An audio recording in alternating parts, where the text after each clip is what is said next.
السلام عليكم البنات، نتمنى تكونوا بخير والف خير.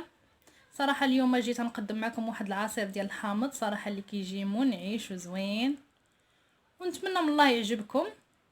ولا عجبكم الفيديو ما تنسونيش باللايك والبارطاج، وشكرا لكم جزيل الشكر. وما نطولش عليكم ونبدا بسم الله بالمقادير. بسم الله نبدا بالمقادير. كنحتاجوا فيها حامضه وحده، كنحتاجوا كاس سنيده، لتر ديال الماء.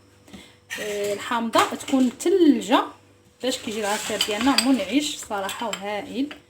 غادي نحيدوا ليها هاد ديالها هكا، نحيدوا هذا وغادي نقطعوها دوائر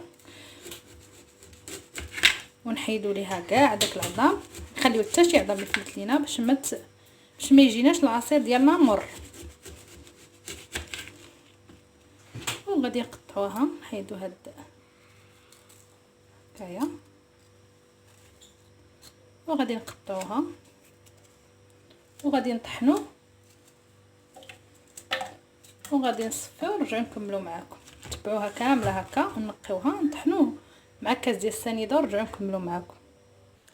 اول عصير ديالنا وجد، طحناه وصفيناه، كيجي الصراحه مع كتكون متلجه الحامضه بصراحه كيجي هائل وزوين.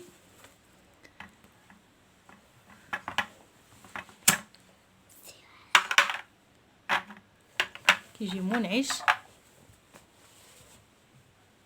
كيجي على هذا الشكل هذا، صراحه كيجي هائل وزوين. نقدموا لكم بالصحه والعافيه. نتمنى هذا الفيديو يعجبكم، كيجي بصراحه هائل وزوين.